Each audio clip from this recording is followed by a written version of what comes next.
On line جوئے نے کئی گھر، کئی محکمے اور کئی ادارے برباد تہس نہس کر دیے ہیں۔ ناظرین، ذوب کے جو اسکول ہیں، گورنمنٹ ماڈل سیکنڈری اسکول اور ہائر سیکنڈری اسکول، ان میں 900 سے زائد طالب علموں کا مستقبل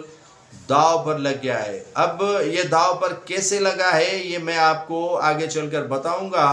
اور ان طالب علموں کی فیس جو ہے وہ تقریباً 25 لاکھ بنتی ہے، ایڈمیشن فیس 9ویں اور 10ویں جماعت کی، وہ ہڑپ ہو گئی ہے۔ ہڑپ کیسے ہو گئی ہے کہ اس سرکاری جو اسکولز ہیں ذوب کے، یہ بلوچستان کا علاقہ ہے۔ ذوب اور بلوچستان کے ذوب کے علاقے میں جو اسکول کے کلرک ہیں،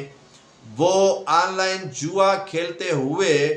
25 لاکھ روپے جو طالب علموں کے تھے وہ ہار گئے۔ اور اس جوئے، جو آن لائن جوئے کھیلی جاتی ہے، اس میں اس نے 25 لاکھ جو تقریباً 900 سے زائد طالب علموں کے فیس کے لیے جمع کیے گئے تھے، اور ان کے جو داخلہ فیس تھی وہ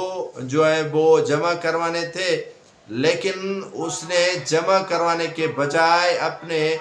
آن لائن جو جوئے تھی اس میں کھیل کر ہار دیے ہیں۔ جو کالج اسکول کے پرنسپال ہیں، انہوں نے ان سے رسید مانگی پیسے جمع کرنے کی، تو اس نے انکار کر دیا اور کہا کہ یہ پیسے میں نے آن لائن جوئے میں ہار دیے ہیں، جس پر پولیس کو بلایا گیا اور اس کلرک کو گرفتار کروایا گیا۔ اب ناظرین، یہ آن لائن جوا کے ذریعے 25 لاکھ جو طالب علموں کے داخلہ کے حوالے سے جمع کیے گئے تھے، اور جو بلوچستان بورڈ میں جمع ہونے تھے گورنمنٹ کے طالب علموں کے حوالے سے، وہ جمع نہ ہو سکیں۔ اب مستقبل کیسا ہوگا ان کا، یا ان بچوں کی داخلہ کی جو تاریخ ہے وہ ختم ہو چکی ہے، اب تاریخ بڑھائی جائے گی یا پیسے